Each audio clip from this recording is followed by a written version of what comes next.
আসসালামু আলাইকুম। সবাই কেমন আছেন? ভালো আছেন? এটা হচ্ছে সেই বদরের ময়দান যেখানে ইসলামের প্রথম যুদ্ধ সংঘটিত হয়, যে যুদ্ধে প্রথম বিজয় লাভ করে। এই বদরের মাঠটা মদিনা মুনাওয়ারা থেকে 160 কিলোমিটার দূরে অবস্থিত। এখানে আমরা সবাই গেছিলাম দেখতে, জীবনের প্রথম, কারণ এর আগে আমি উমরা করছিলাম, তখন আমার দেখার সৌভাগ্য হয়নি। তবে এবার আমি ফ্যামিলির সাথে ওখানে গেছিলাম দেখার জন্য। অনেক মানুষ ওখানে এসেছিল। এখানে অনেক ধরনের কিশমিশ, বাদাম, মরিয়ম ফুল, অনেক কিছু এখানে পাওয়া যায়। ছোটো ছোটো দোকান দিয়ে রাখছে, আপনারা সবাই এখানে এসে কম দামে নিতে পারবেন এগুলা। আর এখানে নামাজ পড়তে পড়ার জন্য সুব্যবস্থা রয়েছে। এই যে মরিয়ম ফুল, এটা আপনারা সবাই আসবেন এখানে। যদি কেউ কাদের সবার উমরা করার সৌভাগ্য হয় তাহলে অবশ্যই এখানে আসবেন।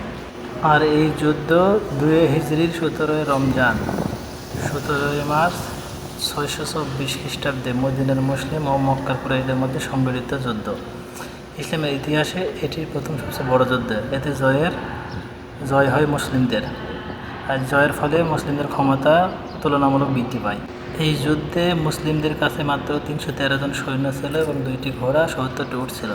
এর বিপরীতে কুরাইশদের কাছে ছিল 1000 জন যোদ্ধা এবং 100টি ঘোড়া, 700টি উট ছিল।